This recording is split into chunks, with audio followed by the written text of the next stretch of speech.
Hi friends, Zoey here. Today I'm coming at you with one of my very favorite topics, and that is the topic of minimalism. If you guys didn't know, I am the author of the book, The Joy of Minimalism, A Beginner's Guide to Happiness with Less. So be sure to have that linked down below if you feel like you need a little kick in the pants to get your minimalism journey started. So without further ado, I'm gonna give you one of my newest and favorite tips on getting rid of those maybe items. Those items that you're like, maybe I'll wear this, maybe I won't, maybe I feel a little bit guilty giving away. This should help you make the decision to pass it on to someone else. So let's get started.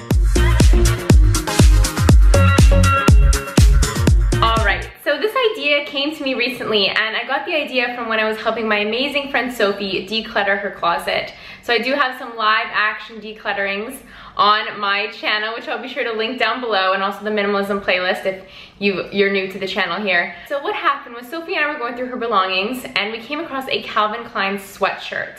And Sophie said, you know, I just occasionally wear this around the house. There's not really a special bond that I have with it. I don't necessarily love it.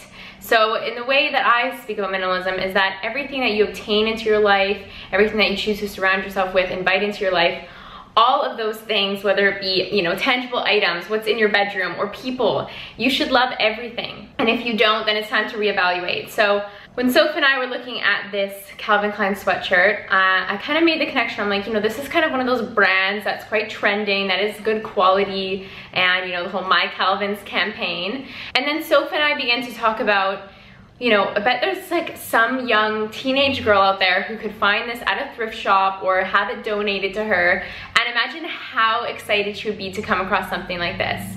I know myself, when I was younger and I went to like a thrift store with my grandma, I think it was, and I found a like pretty much brand new pair of Etnies shoes. And these were like these like popular skater shoes.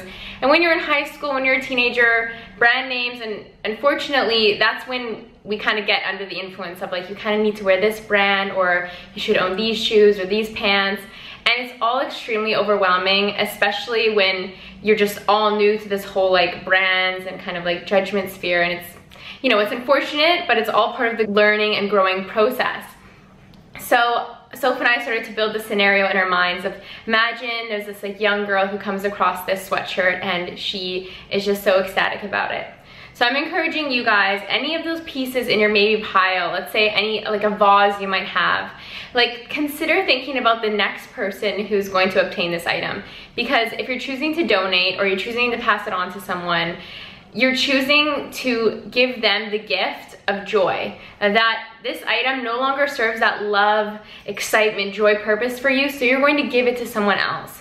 So yes, create stories in your minds, create different scenarios. If you have this vase, if you have a couch, let's say you're getting rid of some bedding, there's so many other people in this world who could use it. So really consider fabricating these little stories in your mind, scenarios of, say, like a young girl who's gonna find this sweatshirt, or say a gentleman who's gonna find these dress shoes because dress shoes are so expensive, and if he got them donated to him, what a gift, right? What a gift. So I encourage you guys, when you do have those maybe pieces, come back to this little scenario of, you know, making up stories, and I promise parting with those maybe items will seem exciting. Anyways, have an amazing day, guys. Don't forget to check out my book, The Joy of Minimalism. It's an action-packed guide to declutter and simplify your life, and of course, find happiness with less. I'll see you again next time. Bye!